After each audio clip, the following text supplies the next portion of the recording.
Good morning, everybody. So happy to see so many people here. Welcome to day 2 of our Global Cities Conference. A very special welcome for our distinguished guests here, who you'll be hearing from soon. And thank you all for braving the weather to come out here. You know, they say rain on your wedding day is good luck, so perhaps that's the case for the second day of our conference here. I hope that you're all able to stay for the entire day today. We have a wonderful lineup of speakers, and based on the content of yesterday's sessions, I think it will be tremendous. So I'll have Rose come to introduce our next speakers. Thank you, Barrett. Yesterday was terrific. Thank you so much.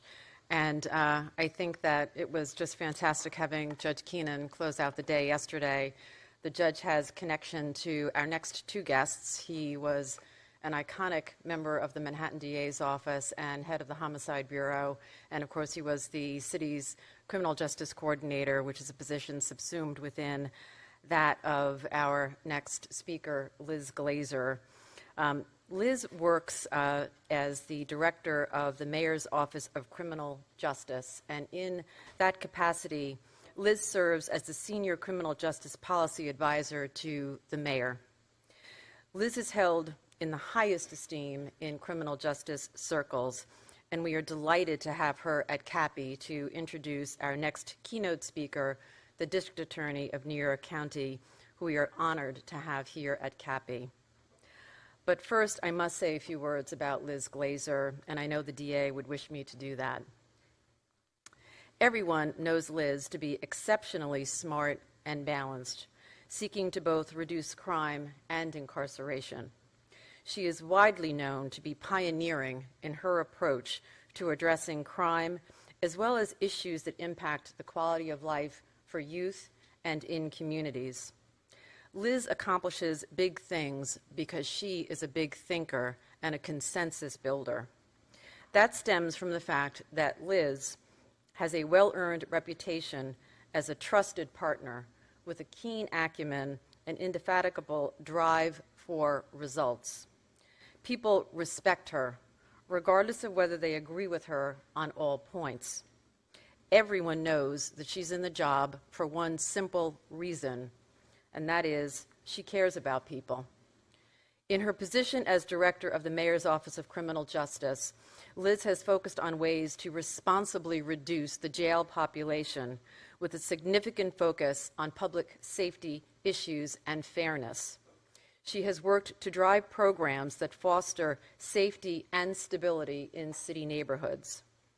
This work is exemplified in the Mayor's Action Plan for Neighborhood Safety and in the Office to Prevent Gun Violence. Programs there Liz has helped to develop are being implemented in 15 high-risk NYCHA facilities and deployed in neighborhoods that suffer the most shootings. Her career has included serving as Secretary for Public Safety to Governor Cuomo, where she had oversight of 8 criminal justice agencies, including corrections, parole, and the state police. I first met Liz when we served together as federal prosecutors at the U.S. Attorney's Office for the Southern District of New York, where Liz was chief of the Organized Crime and Violent Gang Units, and she established the office's Crime Control Strategies Unit. I was also fortunate to work with her again at the New York City Department of Investigation. She is now my fellow board member here at CAPI, and it is my plan to always work with her in some capacity. Liz received her BA from Harvard University, which is very nice. But her claim to fame is that she earned her JD from Columbia Law School. My personal favorite item from Liz's career is that she clerked for Ruth Bader Ginsburg when she was a circuit court judge in the D.C. Circuit. Justice Ginsburg is, of course, another distinguished alumna of CLS. And Liz, we hope that you get RBG here to CAPI for us. Currently, Liz works closely in conjunction with DA Cyrus Vance on initiatives that are transforming New York City's criminal justice system. It is therefore fitting that she introduce the DA, who is our next distinguished speaker. Liz.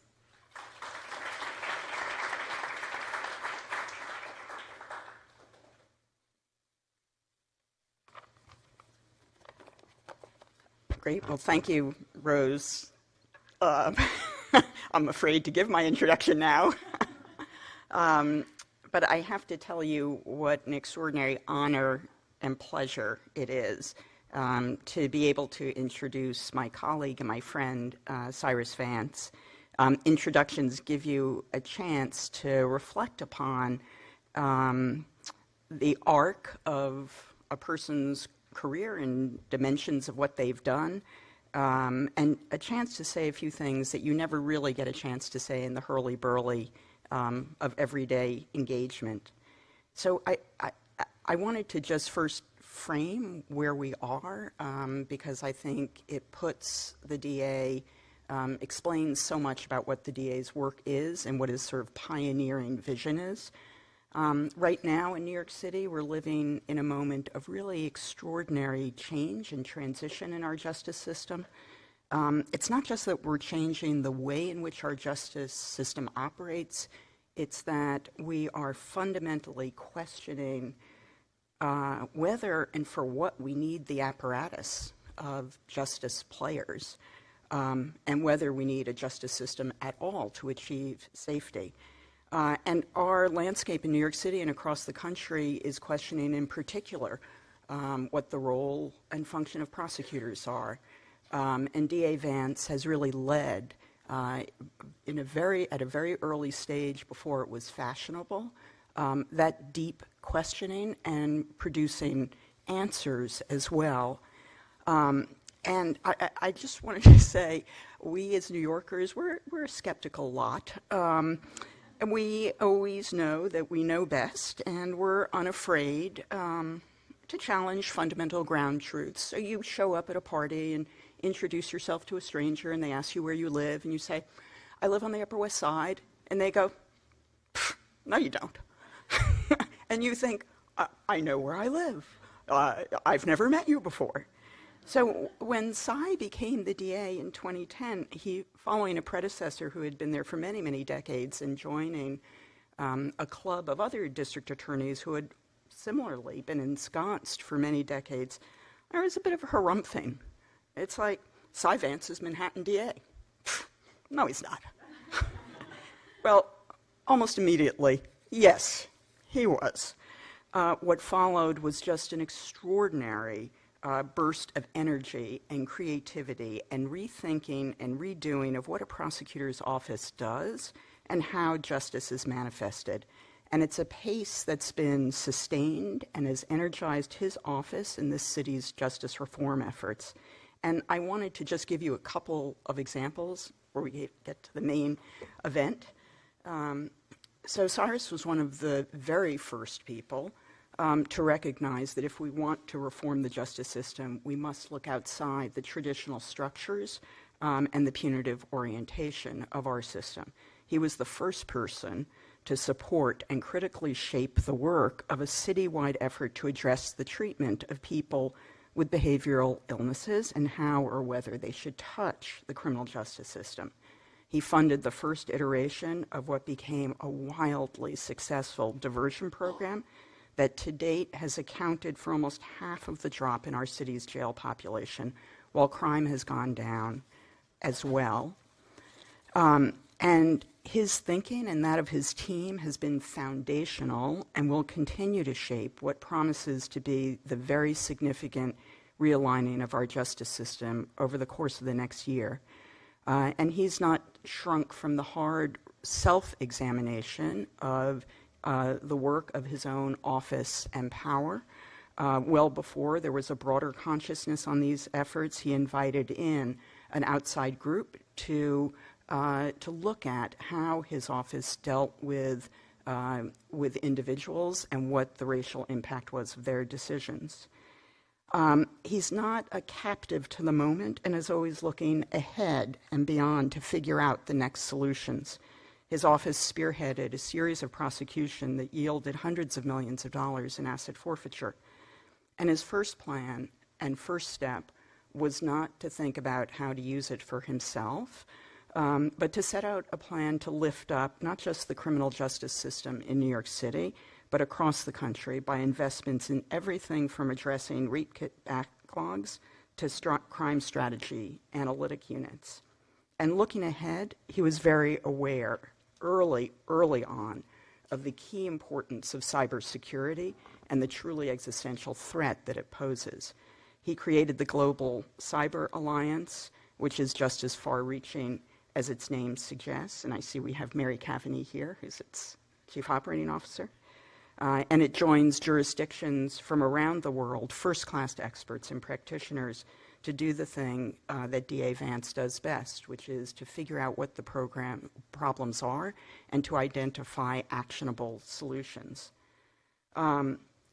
So his accomplishments are many. We would have to have a sleepover for me to get through them all.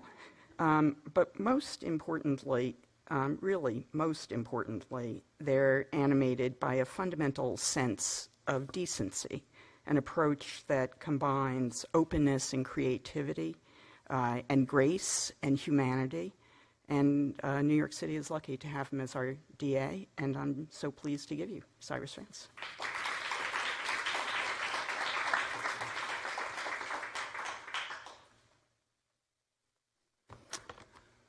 Liz, I love you.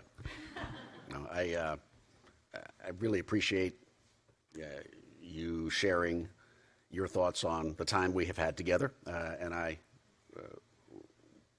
would just say in response to Liz it's a great privilege to be able to work in public service. It's a special pleasure when you are working in public service and you develop partnerships and personal relationships, often created and molded during times of conflict and disagreement. And Liz and I have been through all of that in the last 10 years. When we started to bring in these large case settlements around banks, Liz was really one of the first people who sat down with me in our office and said, what's the responsible way to deal with bringing billions of dollars back to the city and the state, and some of that to a DA's office, which really typically has no ability to invest, to make transformative investments in criminal justice. But Liz was there on day one before she became the mayor's director of criminal justice. And what Rose said about your commitment to public service and your background, all so true. And I don't know what your next step is, but I know that my time as district attorney and the city's time with you as head of the mayor's office of criminal justice has been one that we will be very grateful for, because it is indeed a transformative time in criminal justice. And we are experiencing it, and it's exciting, and it is sometimes frustrating, and it's sometimes rough, but it is, I think we are at a place where we will look back on and be glad we were here and feel very privileged to have been part of this. So our work together, though, is not over. I was honored to be asked to come to Global Cities 3, a conference that, from my perch, is a testament to, in part, to the continuing vision and leadership of former Mayor Mike Bloomberg. I know that in addition to doing great work here, Global Cities is providing critical services in countries with much more fragile institutions than ours in the United States. And it's encouraging collaboration, transparency, and a universal awareness of what the best practices are in running modern cities around the world. And I think that will inspire improved municipal governments for generations to come. Mike and his team, of which Rose Gilhern is a critical member, to me are doing something, achieving something to which we all aspire to achieve in our lives. They're making a difference, and they're making the world a better place. What could be a better legacy to leave when you've left your job? I also want to thank the Center, CAPI, for inviting me to speak. Barrett and Rose, I appreciate the invitation, appreciate the work that you do. CAPI has become an indispensable resource for prosecutors fighting political corruption. And on that score, I can think of no one more dedicated or who accomplished more during her distinguished tenure as the Commissioner for Investigations for the City of New York than Rose. It was an amazingly productive time for your office and for securing the city from many public corruption issues that we confronted. And under your leadership, the Department of Investigation really led the way on so many of the critical prosecutions that we now look back on and I'll speak about with great admiration and reflect great courage. Now, in a couple of minutes, I'm going to talk about my own work with CAPI, which focused on political fundraising in a district attorney's race that I realize cuts to the heart of questions around prosecutorial independence. And I look forward to that discussion and if we have time to taking questions. But I'd like first to zoom out and address corruption legislation and corruption generally in New York State and the changes that this one prosecutor believes are needed in our state law to empower local prosecutors to hold elected leaders accountable for crimes that they commit.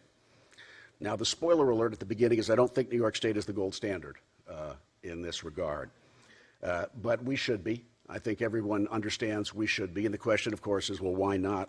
Why are we not there? And I would submit that it won't become a national model. We won't reach that point where we will all look proudly at the state of New York law in terms of anti-corruption unless we address some serious and systemic challenges that we have in our system, from my perspective.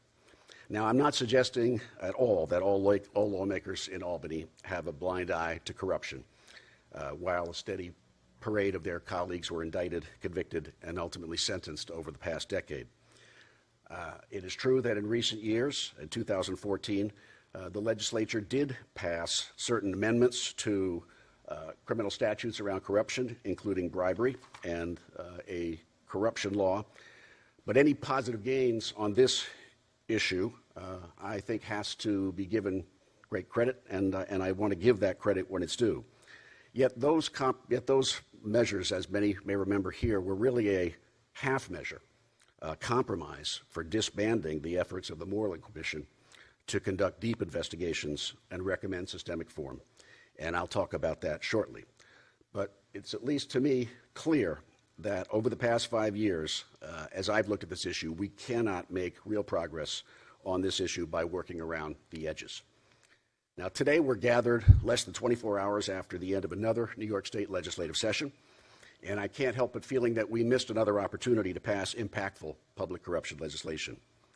And with it, so did the potential for the time being of remaking New York into a national leader in good governance and restoring some of New Yorkers' lost faith in public integrity statewide. And the significance of this missed opportunity, to me, session after legislative session, can't be overstated. Everything, I know I'm speaking to the choir here, but everything that we do as a city and as a state, every new thing that we try to build, every pioneering experiment that we undertake depends on the foundation of honest government, and just as importantly, on the perception that there is a foundation of honest government. In 2018, former Senator Majority Leader Skelos and ex-Assembly Speaker Sheldon Silver were retried and convicted for crimes they committed while in office. Skelos and Silver might now be sentenced as federal defendants, but I don't believe the public is confident that the culture that enabled their corruption in Albany has been eliminated. I think, in fact, to the contrary. Now, I think there are two reasons, broadly speaking, why that is the case. The first is structural defects that I believe we have in our government, and the second reason is more procedural, lack of cops on the beat. Starting first with structural defects, in New York, we, I think, are fortunate to have a passionate, brilliant, and deeply engaged good government community, which is well represented in this room at this conference today. When it comes to articulating and solving structural problems in our government, from campaign finance reform to the consequences of having a part-time legislature, I tend to let the good government experts take the lead. But honestly, there are some fixes that just seem, to this one person, commonsensical. And the first has to be, to me, to eliminate outside income for legislators and pay them a wage that's sufficient to do the job they have, to do it well, without having to navigate a minefield of conflicts that come from doing multiple jobs at the same time. If Shelley Silver had not been in a position to accept large referral fees, which he obtained for doing little or no legal work, perhaps the former Speaker of our Assembly for 21 years would not be a convicted felon today. And the same applies to former Majority Leader and State Senate President Dean Skelos and his law practice. Now, the idea of a full-time legislature doesn't have universal support. I completely recognize that. And some have even commented to me that there actually isn't enough work for Assembly members and senators to do to justify full-time pay. But I disagree. The many elected representatives that I know in the Assembly and in the Senate, I admire them. They work hard and long hours for their constituents. But I think more sensible commentators understand that we live in a very complex world where it's hard for legislators to avoid conflicts when they are paid for independent work by their constituents. And for others, the lax rules are an invitation to abuse their positions of trust. Part-time legislators worked, perhaps, in bygone times when life was simpler, but those days are gone. Where I think I can add my own experience is on reason number 2 that I see affecting high-level corruption, and that is what I believe is a lack of state-level enforcement. But in my experience, the lack of state-level enforcement does not result from a lack of potential enforcers, cops on the beat. I'm one of 62 district attorneys in New York State who could be, in my opinion, effective police on the beat. And what prevents us, I think, from being as effective as we could be and should be is, in many instances, New York State's laws, which still today are woefully inadequate to take on the challenges of public corruption that we want to take on. New York State criminal procedure laws, as they exist today, do not, in my opinion, help DAs from rooting out corruption, and in many instances, they prevent us from doing so. And as a result, compared to our federal counterparts, district attorneys, I think, are fighting high-level corruption with one hand tied behind our backs. Now, state prosecutors traditionally and historically handled corruption investigations and have been very effective in years past in doing so. But over the last several decades, state laws, both substantive and procedural, have not evolved at the pace of federal laws. Now, this present situation, in my opinion, is not for lack of effort or concern on the part of state prosecutors. When I became the Manhattan District Attorney in 2010, I worked with the District Attorneys Association, which is the 62 district attorneys who come together to talk about statewide issues on criminal justice, and lawmakers in both legislative branches to promote bills that we think would strengthen disclosure requirements, fix definitions around bribery and attempted bribery, and harden the prohibition on the use of taxpayer-paid services for private work. Now, that particular year, 3 former members of the state legislature and former state controller Alan Hevesy were charged with crimes related to corruption. And the shocking prevalence of those high-profile wrongdoings highlighted to us that the state sorely needed upgrades of its outdated corruption and procedural laws. What I and many others at the time thought were common sense necessary solutions to stamping out corruption did not register as an urgent matter with the state legislature. 2 years later, when I was serving as the president of the District Attorneys Association, I created the White Collar Crime Task Force to examine these problems in detail from top to bottom. And the task force was the first of its kind in the District Attorneys Association. It was comprised of prosecutors, defense lawyers, academics, former members of the judiciary, and we sought to generate policy recommendations grounded in good government that legislators from across the state could potentially embrace. Now, I have copies of the White Collar Task Force report, which we have in the back of the room, and I really, to this group, I invite you to take it home with you. This doesn't just address corruption, it addresses really white-collar crime statutes in New York State, from cybercrime to larceny to you name it, and where we fall short and what we can do, what laws and how they should actually be written, in our view, to accomplish what we need to get done.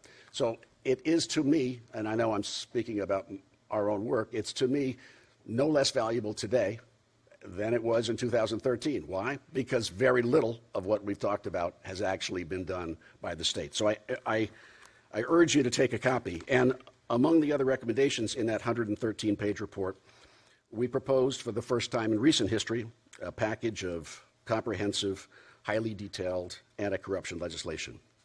Now, those, hi Jay, good morning. Those rather sweeping proposals gathered the unanimous support of all 62 district attorneys statewide. If you look at the appendix, there's a 8-page letter, which is 8 pages because 6 of those pages are the signatures of the 62 district attorneys in New York State, who all agreed that this report covering cybercrime to political corruption, really should be taken seriously because it had been produced not just by DAs, but by subject matter experts that represented all aspects of the criminal justice system. That's largely, unfortunately, been ignored. In 2013, I actually presented our recommendations to the Moreland Commission to investigate public corruption. Now, do you all remember the Moreland Commission? Yeah. The great effort to wipe out corruption by bringing together the brightest minds to address the problem of corruption in Albany? Few do, but those who do remember it not because it existed, but because it was prematurely disbanded after doing absolutely nothing. A great opportunity existed there, but as soon as it started to do its work, it was shut down. Now, we had hoped that the state legislature would address the task force's our recommendations and swiftly pass anti-corruption legislation in 2014. But despite our best efforts year after year, federal indictment after federal indictment, the legislature, in our opinion, in my opinion, has failed to act in a sufficient manner, and evidence of corruption has manifested itself in conviction after conviction. Now, many casual observers, more casual, I think, than the ones in this audience, might say to me, so what? The feds have this thing under control. And it's a really fair question. The FBI and the U.S. attorneys for the Southern District, Eastern District, and Northern District, and Western District of New York have demonstrated, in my view, an incredibly remarkable acumen for policing corrupt state officials, often applying federal laws like extortion, mail fraud, and wire fraud. And I, for one, to be clear, admire, appreciate, and really respected, I think, the political courage that the federal prosecutors have exhibited on taking on very tough cases and bringing them to a successful conclusion. But that said, it's my view that our state's reliance on federal authorities to safeguard the integrity of state and local government is inherently risky public policy and also is inherently in tension with the federal system of sovereign states. Why, in a nation that grants states primacy in police power, would New York State cede this authority to a federal government of limited powers? Why would we do this when we know that over time, federal priorities change? And do we need any more evidence to prove this point than the change in federal law enforcement priorities in the last 2 years? Why would we still do this when we also know that the federal law itself is drastically changed, making it tougher for our federal partners to prosecute public bribery and corruption following the Supreme Court's unanimous opinion in McDonnell versus United States? For New York State to stand, in my opinion, as a true national leader in good governance, as the best place to build a business or a family, as a place where we innovate on behalf of our citizens without the undue influence of special interests, I still believe today, as I did in 2013, that many of the changes outlined in our task force report were sensible in 2013, and 6 years later, they remain so today, and I think they should be considered by the legislature for legislative purposes. Now,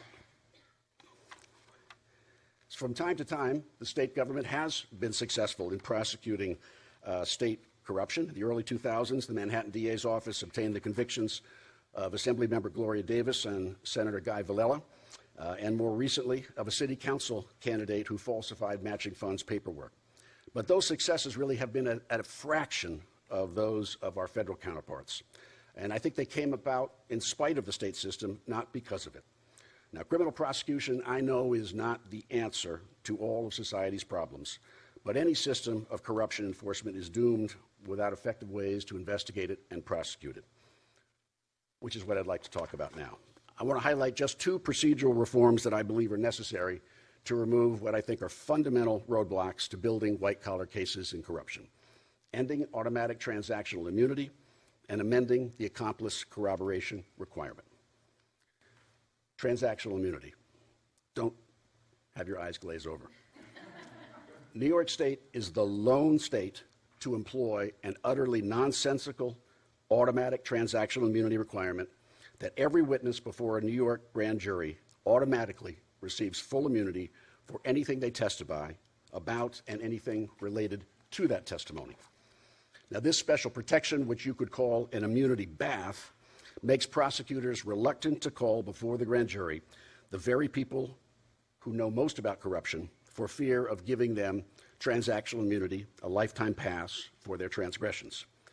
Now, in one example, in a neighboring county, a business executive was questioned before a grand jury about his company's possible victimization as in an extortion scheme. Years go by, a grand jury working with a different prosecutor indicted that same witness from years before on sales tax evasion. But because the executive's first grand jury testimony included discussion of his company's financial status, the court ruled that he could not be prosecuted in the tax case, an example of the far-reaching impacts of transactional immunity in white-collar cases. And I believe the grand jury's promise as a tool to investigate white-collar crime, political corruption, and street crime is unfulfilled due to the requirement that all witnesses automatically receive transactional immunity from prosecution for any crime they mention while testifying. Now, in white-collar cases, as those in this audience know, the testimony of involved persons or potential accomplices is critical to develop evidence against others. But it's often those very witnesses that are critical, for example, the chief of staff of an elected official, who often have the most knowledge about a crime, but whom prosecutors are least likely to call before a modern New York grand jury because they are automatically immunized by giving their testimony. So, to put differently, our antiquated statutes and rules around the grand jury prevent us from getting to the truth and present us with a Hobson's choice. We forego critical testimony for fear of unwittingly immunizing a critical witness, or we rely on the testimony of a witness who has been given a free pass because of transactional immunity and thereby weaken the prosecution's case at trial. Now, second issue and second procedural issue I'd like to discuss is New York's accomplice corroboration requirement, which is not as legally perplexing as automatic transactional immunity, but it's no small source of frustration for prosecutors. Now, the testimony of an accomplice, particularly in fraud and corruption cases, is often crucial to obtain a conviction. It reveals intimate, first-hand details of the defendant's conspiracy and intent to commit a crime. In New York State, however, a legally sufficient case requires evidence independent of the accomplice, testimony that tends to connect the defendant to the crime in such a way as to ensure that the accomplice is telling the truth. That is what's called corroborative evidence. Now, at first blush, this seems like a reasonable rule. What prosecutor, state or federal, would prosecute charges solely on the testimony of uncorroborated testimony of a criminal with no other evidence? But the question, although it answers itself, does not end the inquiry. New York courts have long restricted the kind of evidence that may serve as corroboration and have repeatedly held that the testimony of a different accomplice to corroborate the first is insufficient corroboration to take the case to the jury. Now, this gives rise to a number of anomalies, the most significant being that the uncorroborated testimony of a jailhouse informant made behind bars is legally sufficient to charge the person making that statement, but the testimony of 10 accomplices working with the defendant in a political corruption case is not. Now, it makes sense to require corroborative evidence to an accomplice's testimony, but state courts here have restricted the kind of evidence that may serve corroboration and repeatedly held that a different accomplice is insufficient to corroborate the first accomplice.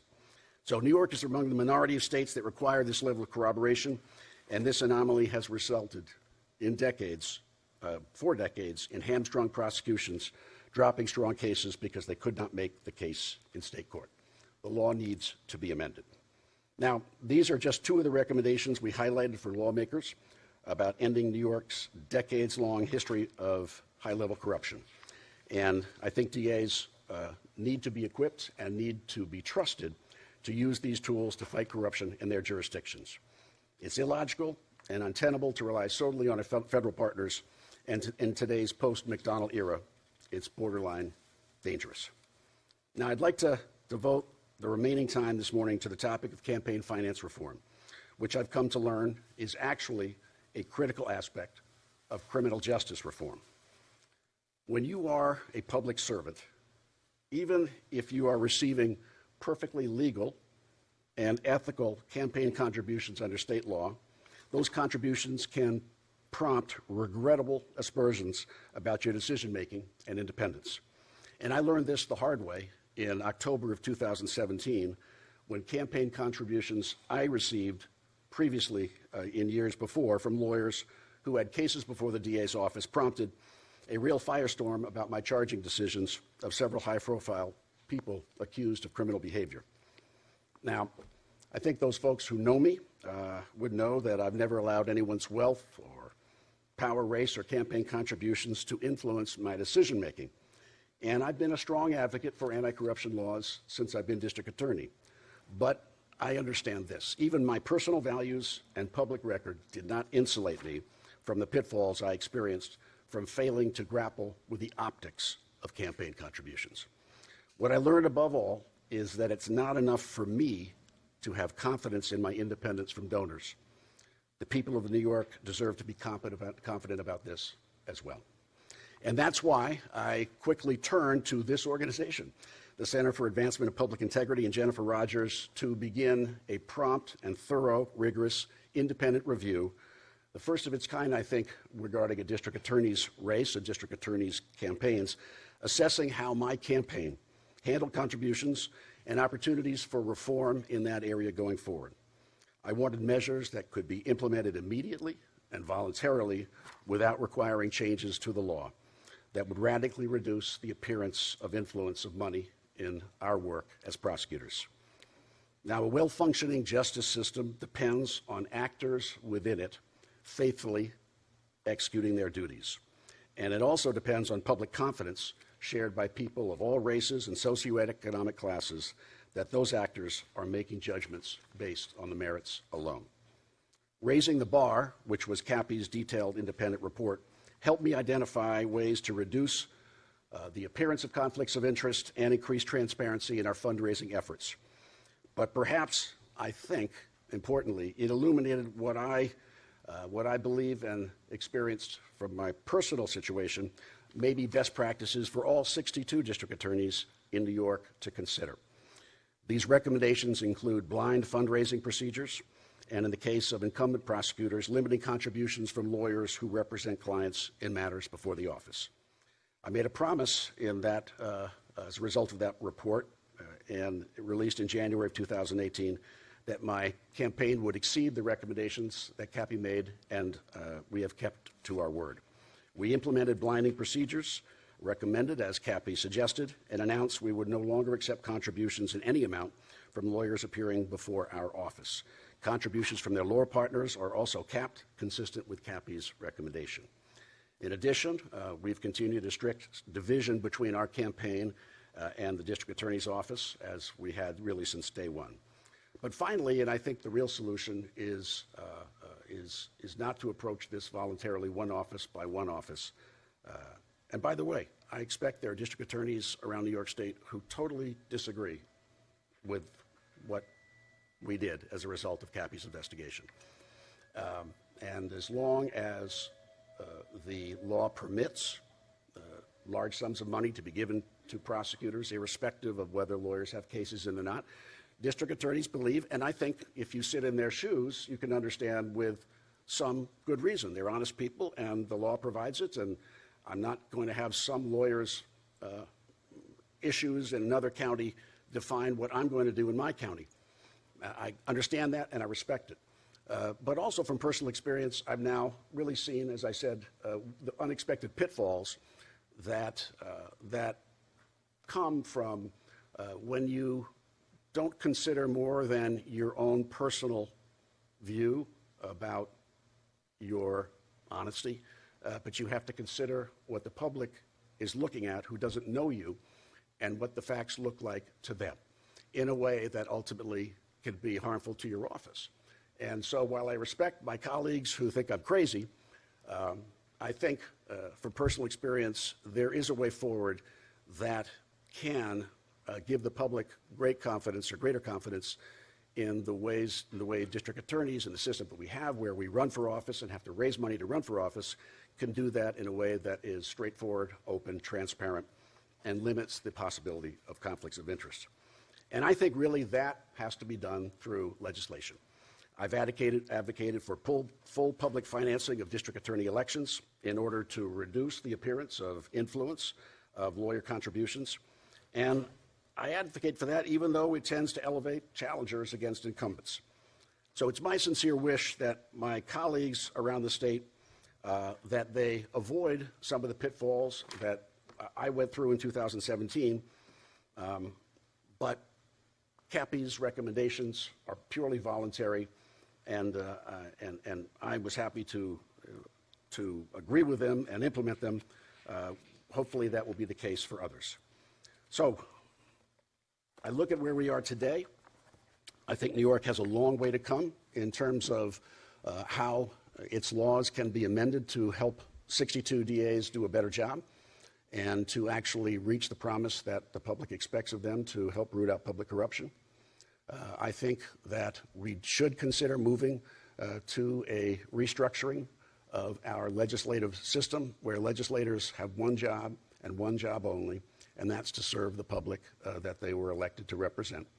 And I think we need to carefully look, even though sometimes it's a little mind-numbing and detail-oriented, at the laws that we have and see how they do not adequately empower state DAs from doing what the public expects them to do. And finally, I think we all in government, and I'll speak for myself, have to be humble. We have to realize that we are capable of making mistakes, however inadvertent, and it's really our responsibility to look critically, be self-aware, and to be unafraid, even in the face of criticism, that there are ways that perhaps we can do better, and we can ensure the public and give them greater confidence that the power that they give to us, the enormous power that they give to us as district attorneys and prosecutors affecting the lives of hundreds of thousands of people across the state every year, that the power they give us is going to be exercised without fear and favor. Thank you very much.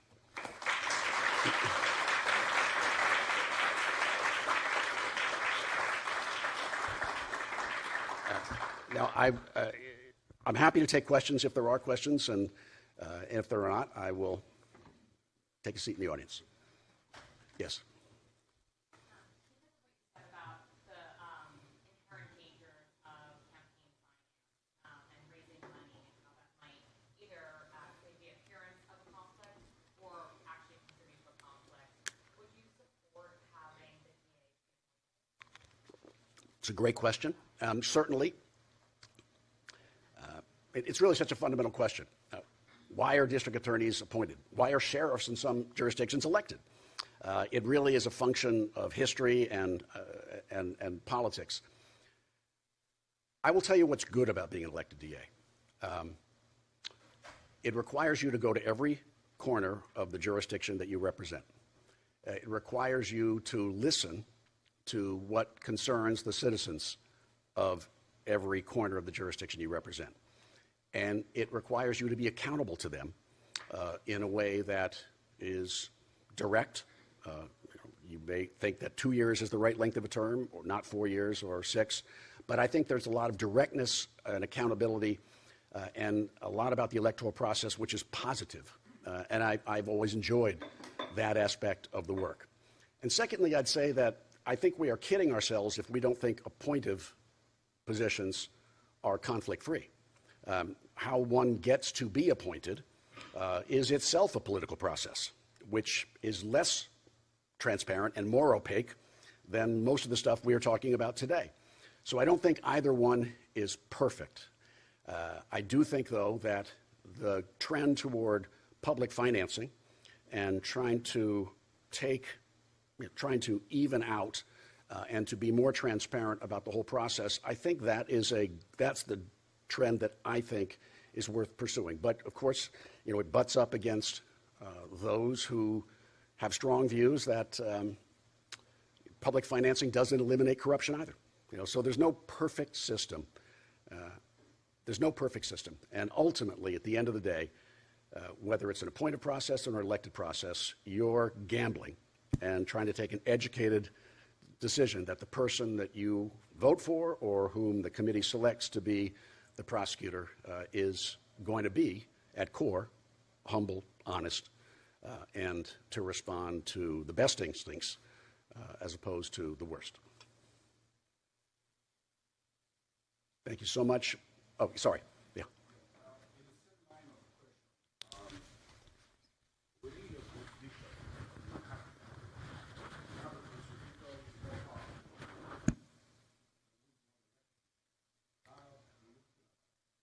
I have one with that being the Southern District. Yeah. I feel fine about it, but I think that's, you know, I honestly, not that I want to challenge who's more powerful, but there is no office like the Manhattan District Attorney's office in the country. I mean, we handle, whether it is political corruption cases that we do bring, or cybercrime, or these large bank fraud cases, we do a lot of work in the same vein as our federal prosecutors. So, and we handle about 20 times more cases in a year because of the nature of our work. But make no mistake, I have nothing but respect for the Southern District. I've had good working relationships. I value the work that they've done enormously. And I'm happy to, you know, who's the most powerful, I can't say. But my goal in all of my dealings with the federal prosecutors has been to work collaboratively and to avoid silly conflicts where we as the leaders of the office need to send the message to our entire staffs that the goal of our two offices, and we're going to bump up against each other because that's the nature of the work, need to try to work through problems. And we just did with the Southern District earlier this year, earlier this week on a case where we had a question about whether it was going to the right office, and we sorted it out. But thank God for the Southern District of New York. I think it's an amazing office, and I think we are all very fortunate to have them. Yes, sir. Do you think that term limits would have a positive effect on, would have a positive or negative effect on political corruption? In district attorneys' offices? In DA's races? For all the elective offices? Again, I think it's, some would say yes, some would say no. Were there to be term limits on a district attorney's offices, I would have no, I wouldn't go down swinging on that issue. I think the public really gets to decide that issue through the legislators. And yet, of course, there is those body of folks who believe that honest tenure over a long period of time makes that prosecutor more effective. Thank you so much.